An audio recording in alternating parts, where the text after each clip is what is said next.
Hi, I'm Peter Roper, and I'm here with another serving of Potluck Politics. There's lots going on, and we have a couple of people to talk about some local stuff from RiseUpMystic. Jason Hine, thanks for coming. Thank you.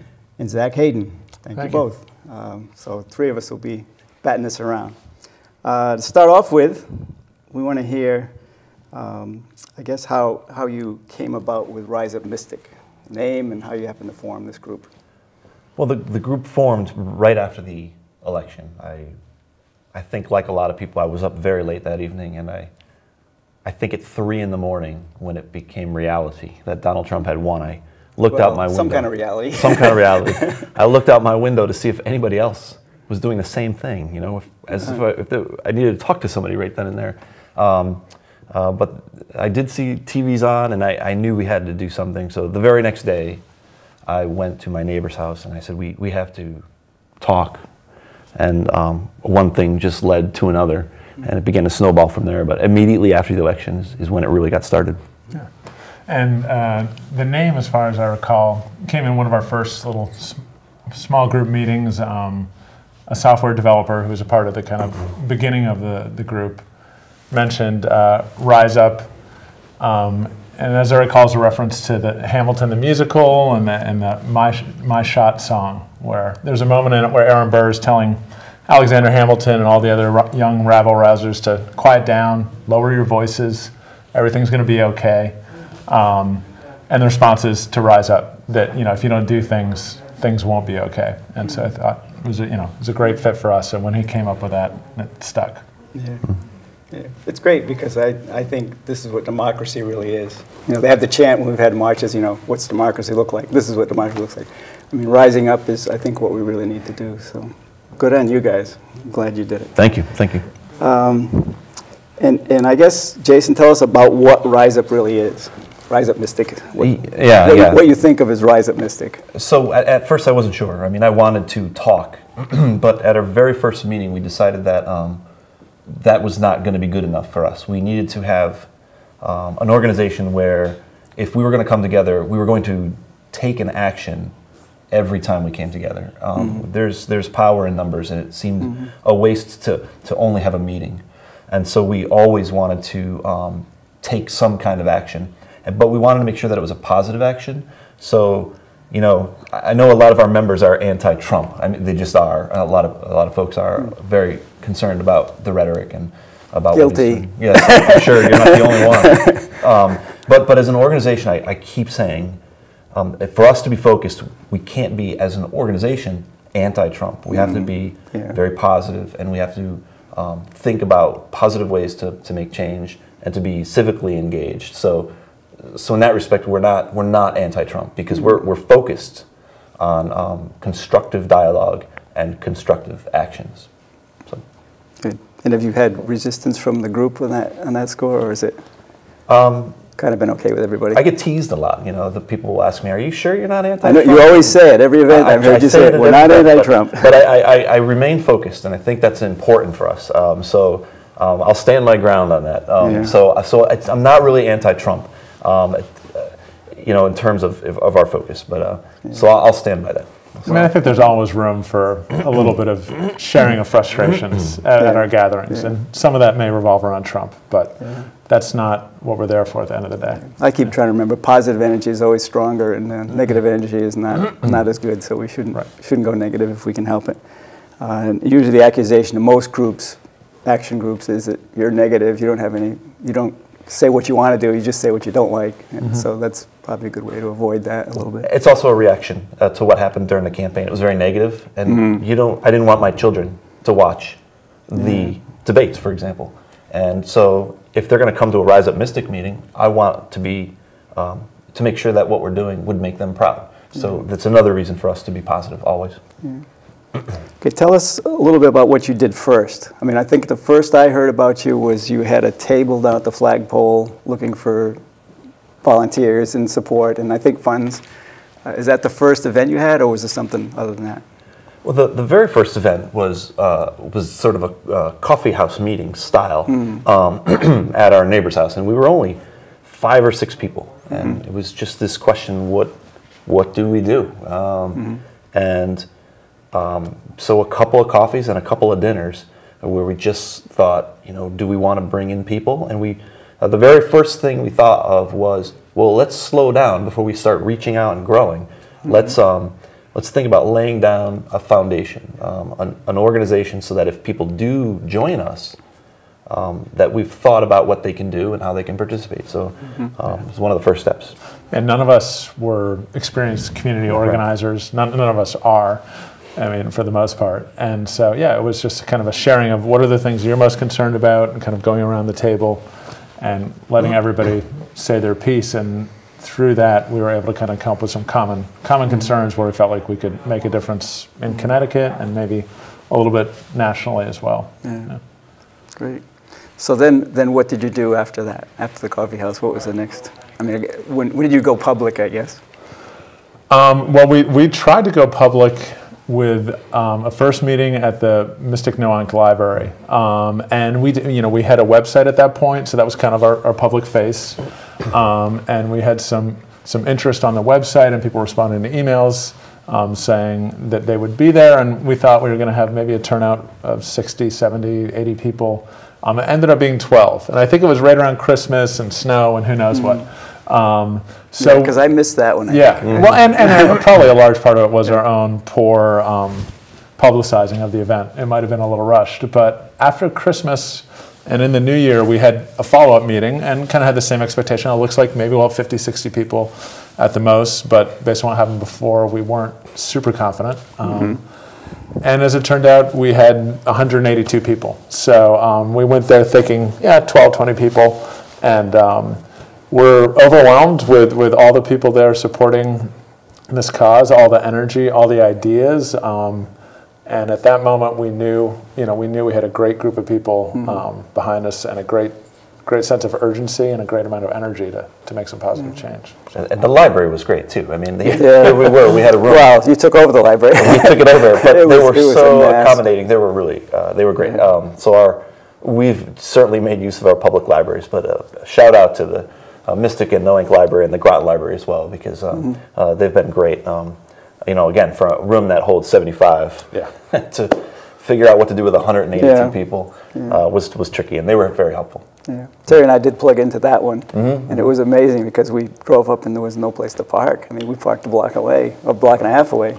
Right. And so that's when I knew there was something really big going on, and when we got there, it was packed. So. Well, we had said RiseUpMystic. We didn't know it was going to be all of Mystic. Yeah, I know. In one evening. So. But you've drawn from more than just Mystic. I think people from Westerly. I mean, I'm from Westbrook, so I make the hike over. There's people, there's people from Rhode Island and Groton, and there's a number of connections. But it's nice to have Mystic as a little central point for us all to meet. Yeah, I can add to that too, if it's all right. We decided to go with RiseUpMystic in particular because we wanted to say that we were a local organization, but we were not limited to just Mystic residents. It was just that's where it started, and that's where many of us are from. Great. Do you want to talk about that meeting a little more? Because it was interesting the way you handled that, and I guess you were prepared for that crowd, or some crowd. Well, I had 30 minutes because I got a phone call just prior to the meeting where our social media specialist called me up and said, you have 60 or 70 people coming to this meeting. And I said, yeah, that sounds about right. And she said, no, I'm talking about the Facebook followers. They're not the same as the folks that signed up on your website. So I knew instantly that we were already at least 125. So at that point I started thinking, all right, well, how can we divide up the work? We should do it by issue. And so we very quickly formed a climate change team, an immigration team, a refugee team, and healthcare. Healthcare, and thank you very much, and a women's issues team, as well as the social media team, and then we just spread out through the women's library. issues almost formed on the spot because you didn't specifically have that topic, formed and on right the away spot. people said, "Oh, we should have a women's issue." Oh, that's fair to say. And it did become sort of healthcare too. I think it sort of It did. There was overlap. Yeah, we're not stopping there. It's not that I decided these are the organizations we're going to have. It was just that it was to help us. You had to do something. We had to do something. To facilitate small group discussions, which went pretty well. Yeah. And I mean, I was 5 minutes late to the meeting, and I had no heads up. So I was on the outside of the library trying to get in as things started. And you did have I think a media team or informational team. We did. We have a social media team, and Lindsay heads Facebook and sort of the outreach. So they're a fairly sophisticated group with a number of members, and that would include Chris, who heads our technology team, and then Miller, who's been great, and he is good with the software and sort of the web development as well. So. So that was basically success. You got a lot of names, I guess, and I should remind you, you didn't mention it, but a lot of people did postcards that night. That was part of it. In our group, they handed around, I think you ran out of cards, but they handed around cards, and you had stamps and addresses. And in our group, I know a lot of people did write some cards up right on the spot. So sticking with the idea that we're more than just talk. There's going to be an action. Not a coffee every meeting, right? So that was, I have to say, as someone from the outside, not involved in the organizing, that was pretty inspiring to see the number of people interested, and the fact you were able to handle it, because it was a pretty massive turnout for a grassroots effort. It was without a lot of publicity. I mean, you had publicity, but but there's this underlying spirit that people really want this. So they want, and if they want this, then they want us to succeed. So when people come to these meetings, I find them amazingly flexible. They're ready to work, and they're very open-minded, and so they give us a break. Because they know we're new to this too. So in that sense, it really is grassroots. And so shout out to the members who really made that meeting work. I mean, they divided up, went to different spots, and then just hammered out some agendas. And so it was great, very productive. Yeah. And you alluded to sort of some of the initial groupings of healthcare, climate change, and I think one thing we've been really aware of is that while we have some of those initial kind of groupings, and on our website you can contact people based on those concerns, we're planning to remain flexible. Like, the priorities will shift. And, part of that is going to be driven by our membership, and part of that's going to be driven by responding to the agenda of our president and his minions. And I think that's part of our strength is, we could be more organized and more stratified, but staying flexible is also a key, I think, the long haul for us. And you want to keep tapped into what people are upset about or interested in at the moment. So, what do people so it's want good to work to be on? Flexible. Yeah. So did we get all the groups that you got at this point? At this point, yes. There's some talk about dividing up climate change and creating an environmental protection group. People are very concerned about the EPA, and there's a series of local issues as well that Zach probably knows much more about than I do. But it's not just national issues that concern us. So we have a meeting on Monday, for example. It's going to be an organizational meeting for climate change, and I believe that one of our guest speakers is going to be talking about local soil samples. And so, just keeping alive this notion that what we're doing is very local and happening in our backyards and things like that. So, trying to sort of level each of our priorities. To bring up one other, one other concern that also has a nice local time, which was, there was some discussion at the meeting you were at, but ongoing discussion about kind of immigration and refugees and where there's overlap and where there's differentiation. And so those two groups have been separate groups for us, but we've been working with IASC on immigration issues and Start Fresh on refugee stuff. We've had significant action in both those areas already. So those are distinct groups, but there's overlap, and people kind of working in those areas have helped each other. Do you want to talk about the action on those two? Well, you brought it up, so you want to talk about what you've done on those two? I can talk a little bit. I mean, Start Fresh was one of the first groups that, as far as I know, approached us and said, we'd like your help. And they came to that meeting where there were only 12 or 13 of us. And they are, I don't know Start Fresh, but you should explain it a little bit. Start Fresh is an organization. Actually, Jason, why don't you talk about it a little bit? It's a small organization. They're relatively brand new. They resettle refugee families in the New London area, the greater New London area. And I believe they've settled 3 families now and are looking at settling more. So they have done great work. And then I Ask, the immigration organization, is headed by Michael Doyle. He's an attorney, and he works in New London, and his job is on the front lines helping immigrants. And, you know, we talk about immigrants as illegals. You've heard this term. And, but a lot of these folks are just, you know, just have paperwork to complete. Or, you know, they're all legal citizens, except somebody just came over and has to get their green card. And so, you know, a lot of these folks need some good legal advice, and so I Ask in New London has been really essential in helping them. So those are the groups that we've identified as wanting to partner with. Yeah, just on those 2 issues. And I think, you know, how we partner with them is, yes, we've done some fundraising, and that's probably something we'll talk about a little bit more. And so money's helped, but also just bodies to show up at events that they're involved with, discussions they're having about, you know, what's going on with ICE in New London, and maybe they need people there, friendly faces, to kind of help make sure that's a safe, you know, safe, well-facilitated discussion. And partnering with groups like All Souls Church in New London and their Friday Night Folk event, and trying to promote that as a way to raise money for Start Fresh and refugee families. So just trying to help other groups that are already doing good work in these areas. And I think just to focus on informational presence is good, because one of the things that disturbs me most about this whole regime is that they've kind of made bigotry okay. You know, there's a lot of people that come out from under their rocks now and are, you know, bullies and insulting, and I think the only way you can really counteract that is by having a lot of other people that don't agree with that and make them feel uncomfortable again, because they used to be uncomfortable and they didn't come out publicly, but they are now. So marginalized what has become I think that's a huge benefit for everybody. Got a little off track. Did you finish that thought? I think you did. So your membership has grown, I guess, more than you might have expected, but you want to talk a little bit more about how people have tapped in and numbers? I don't know if you talked about the numbers of your membership. we did. Well, Zach mentioned that 182 people showed up at this meeting. They weren't all members at the time, but the following day, I remember, I get a little email notation alert each time a member joins. Oh, good. And the phone kept beeping all day while I was at work, just all day. So the next day after the meeting, we had about 100 new members on that day alone. And then they've just kind of steadily been growing. So official members who've registered on our website is at just around 450 right now. And that doesn't include the Facebook members or the other groups that just follow us but haven't gone through the registration process.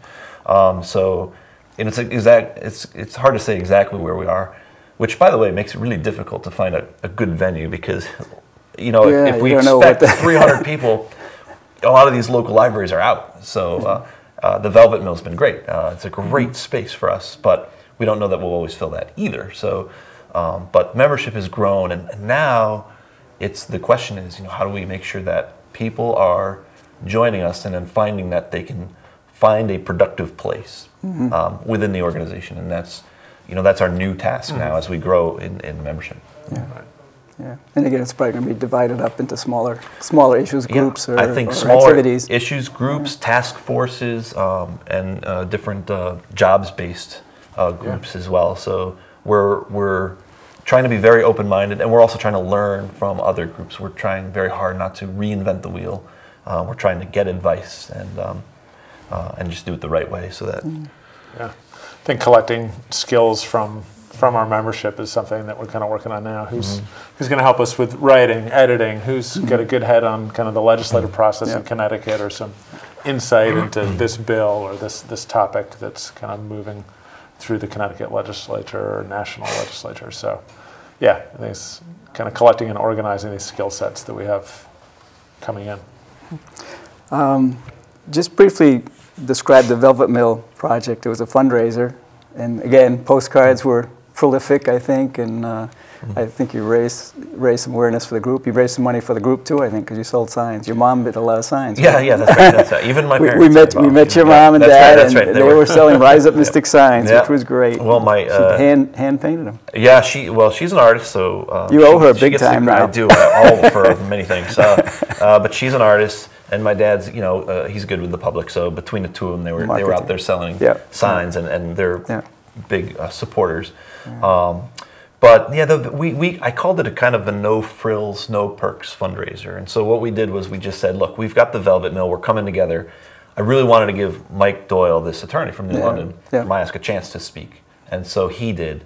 Additionally, we also had music. I mean, folk music's traditionally been a part of groups rising up. And so we had Craig Edwards and Jeff Kaufman, who are also members of our group, and so we always have that great folk music. But without offering anything to people except a handful of T-shirts that we had, we just asked people to donate after Mike talked, and we, after expenses, I think we raised him about $2,500 right then and there. That's great. Which was really cool. And I could tell the way he talks that any amount is really helpful to him because he's working on a basic non-budget. It sounds like no help, no money, no it's resources. Absolutely. And somebody asked me too. They said, "Wow, you must be so proud. You made all that money, and you really helped." And I replied honestly that I didn't really feel that good.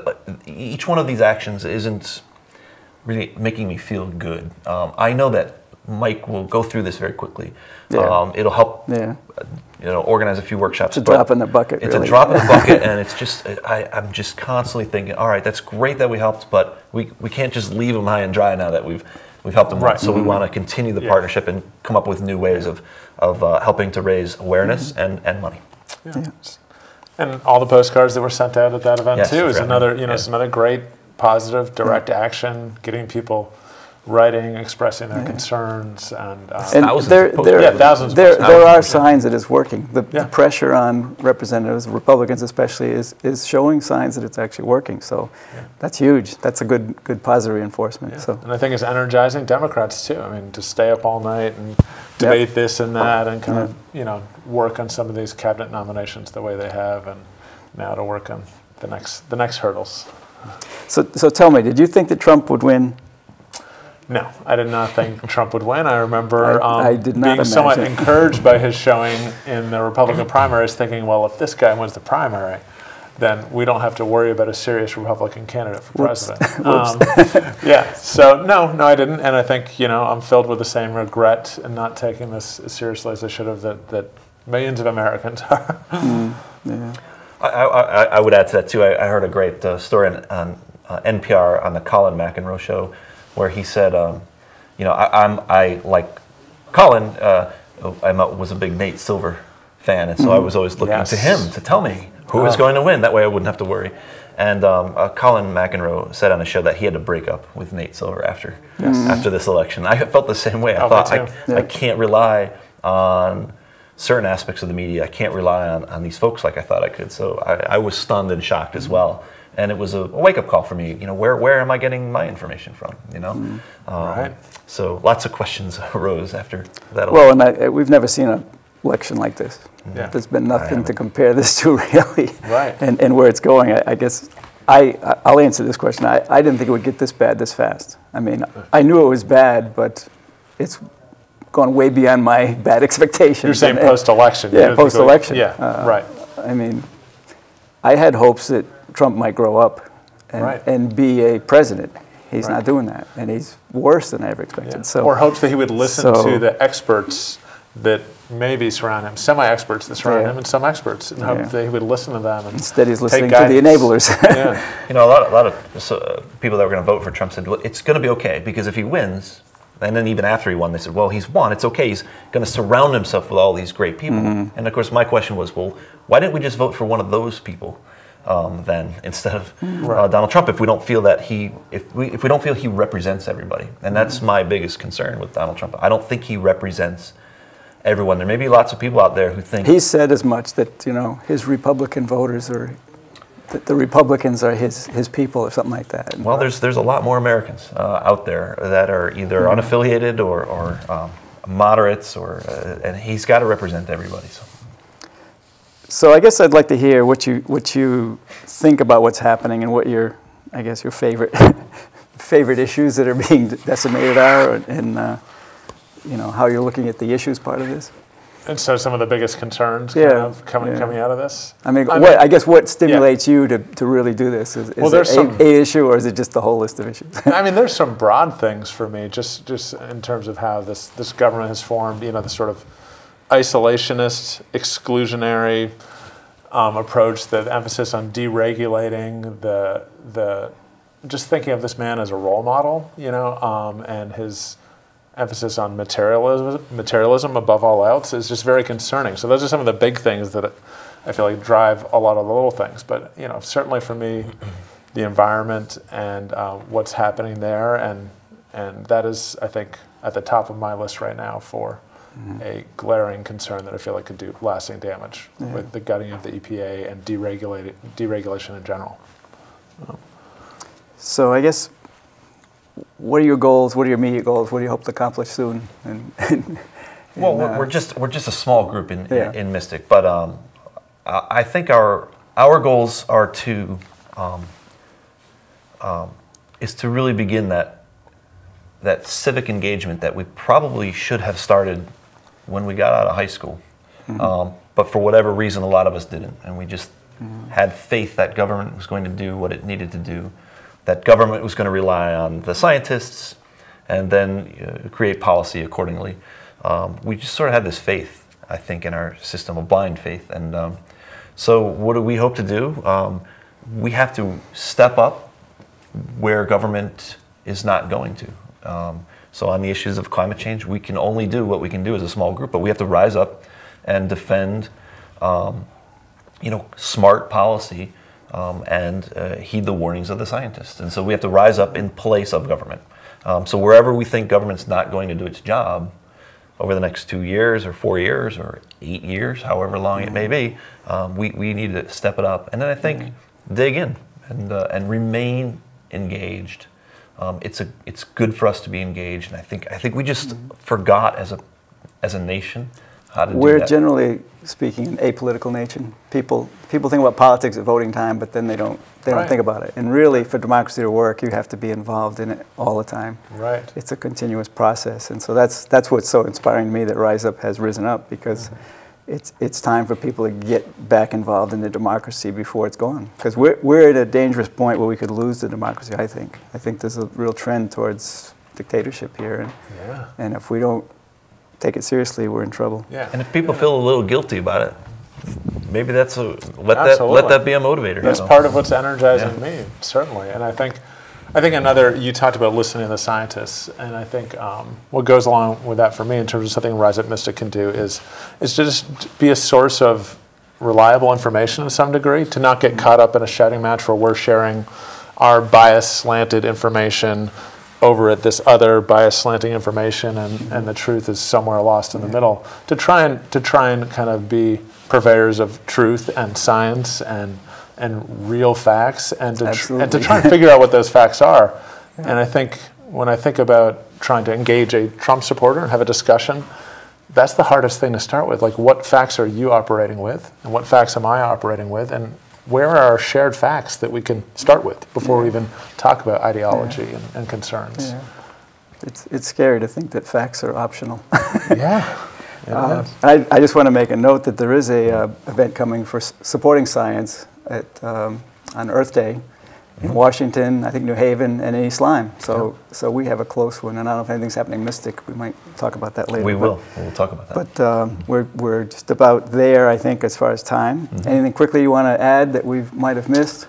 Well, I just want to talk a little bit about how RiseUpMystic is not really operating alone at all, and some of the other groups that we've have kind of funneled us information or funneled us action alerts. So groups like the Valley Stands Up, which is operating kind of in the Connecticut River Valley area, Together We Rise, which is in the Haddam area, and then the Action Together networks, which are in Middlesex County, New London County, et cetera, have been instrumental in kind of helping us stay organized. Great. I want to thank you, Jason Hine. Thank you very much. Thank you very much. I appreciate your efforts and your new life. Yes, thank you. And Zach Hayden. Again, I'm glad you're driving up from down the coast a bit to join us. Not too far. Appreciate your efforts and wish you lots of luck. I will be involved. But your story is interesting, and I hope it inspires people to go to your website, go to Facebook, and join in. Thanks to all of you for watching. I hope you'll be well. Good luck. Thank you.